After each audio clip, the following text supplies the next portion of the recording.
এটা খুবই ছোট একটি ঘটনা, যেটা আমাদের দুই ভাই বোনের সাথে ঘটা। বাট আমরা এখন 3 ভাই বোন, 2 ভাই 1 বোন। আমার বাবা মারা গেছে তখন বাবা ছিল। এটা হয়েছে নরুন্দি, পিয়ারপুরের আগের স্টেশন, পিয়ারপুরের পরের স্টেশন নরুন্দি সিসনপাড়া, যেটাকে বলা হয়। খুব অজপাড়া একটা গ্রাম, সেই গ্রামের। সো সেই গ্রামটা এমন ছিল যে প্রায় গ্রামের সর্বমোট জনসংখ্যা আপনার সর্বোচ্চ কত 200 হবে, এমন টাইপের। সো আমরা ঈদ অকেশনে ফুল ফ্যামিলি আমরা এবং কি আমাদের খানদানের যত লোক আছে সবাই একসাথে সেখানে ঘুরতে গেছি। তারাও নতুন টিনের বাড়ি করছে দেখাবে। সো আমরাও গেলাম, আমরা ঈদ ডেটা সেখানে পালন করব।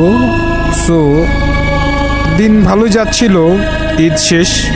সো যে যার মতো এখন ঈদের বাকি দিনগুলো আমরা আনন্দ উল্লাসে কাটাবো। আমাদের অনেক চাচাতো ফুফাতো ভাই বোন অনেকেই আছে। সো সেভাবেই কাটছিল। একদিন হঠাৎ এক রাতে আমার আম্মুর, আমার আর আমার বড় বোনের একসাথে প্রস্রাব লাগছে। সো প্রস্রাব করতে যাব।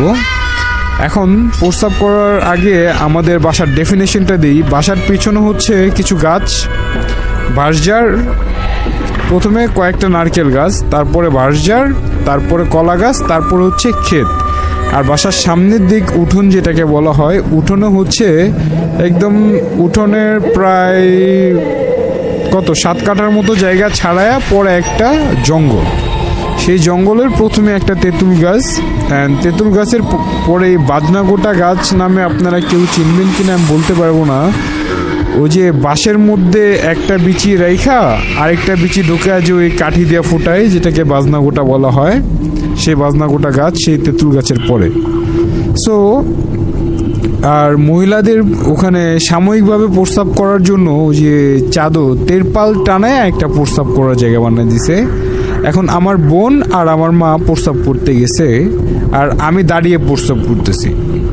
হঠাৎ আমার বড় বোন ফিল করলো যে না, পিছনে কেউ একজন দাঁড়িয়েছে, সাদা দাড়িওয়ালা এবং সাদা শার্ট পরা, শার্ট না সরি জুব্বা টাইপের কিছু একটা পরা, আমার বলতে ভুল হয়ে গেছে। সো ওখানে আমি ঠিক তেঁতুল গাছের গোড়ায় দাঁড়িয়ে প্রস্তাব করতেছি। এখন আমার বড় বোন আম্মুকে বলতেছে যে আম্মু তাড়াতাড়ি চলো। 1বার 2বার 3বার আম্মু যখন আমার বড় বোনকে ঝাড়ি দিল, তখন আমার আম্মুর ওখানকার এক আত্মীয়র দিক দিয়ে আমি একটু খুব কম চিনি। সো বললো যে কে রেনু, তুই কি প্রস্তাব করতে বসেও কথা বলিস নাকি? সো এভাবেই আম্মু উঠলো। ওঠার পর আমরা তাড়াতাড়ি করে আমরা 2 ভাই বোনই ঘরে চলে আসলাম। তখন আমরা ততটাও বুঝি না, ছোট। সো এখন আমাদের রুমটা ছিল ওই যে বললাম যে বাড়ির পিছন দিকে একটা জানলা ছিল। সো এখন আমরা 2 ভাই বোনের মধ্যে কেউ সেই জানলার পাশে ঘুমোবো না। এখন আম্মু কি করবে? আম্মু জানলার পাশে শুয়ে আমাদেরকে ভেতর দিকে রাখলো। এখন কিছুক্ষণ পর প্রায় 5 থেকে 10 মিনিট পর এক বিশাল হাওয়ার ধাক্কায় জানলাটা খুলে যাওয়ার পর আম্মু ভাবলো হয়তো বাতাস আসছে, জানলা খুলে গেছে। বাট তখন আমার শোনা যেটা, আম্মু বলল যে আমি আর আমার বড় বোন দেখতেছি যে, আর আম্মুকে বলতেছিলাম আম্মু দেখো ছাদের উপর কেউ একজন বসে আছে। আম্মু পরোয়া না করে আবার জানলাটা আটকায় দিল। আবার বাঁশের ধাক্কায় প্রায় 20 মিনিট পর আবার সেইটা খুলে গেল জানলাটা। তখন জানলাটা খোলার পর আম্মু আবারও জানলাটা আটকায় দিল। আর আমরাও বলছিলাম যে আম্মু দেখো কেউ কিন্তু বসে আছে, তুমি বারবার জানলাটা কেন লাগাচ্ছ, আগে দেখে নাও সে কে। আমাদের কলিগে তো হতে পারে যে বিপদে পড়ে ছাদে উঠে আর নামতে পারেনি। তখন আম্মু বলে না, তোদের তাকাতে হবে না। আবারও যখন জানলাটা ধাক্কায় খুললো, একদম বাঁশের একদম মাথা দিয়ে যে জানলাটা খোলা হয়েছে, আম্মু দেখতে পেলো, আমিও দেখতে পেলাম যে বাঁশ ঝাড় থেকে বাঁশ এসে তখন জানলাটা ধাক্কা দিয়ে চলে গেছে। ভালো কথা।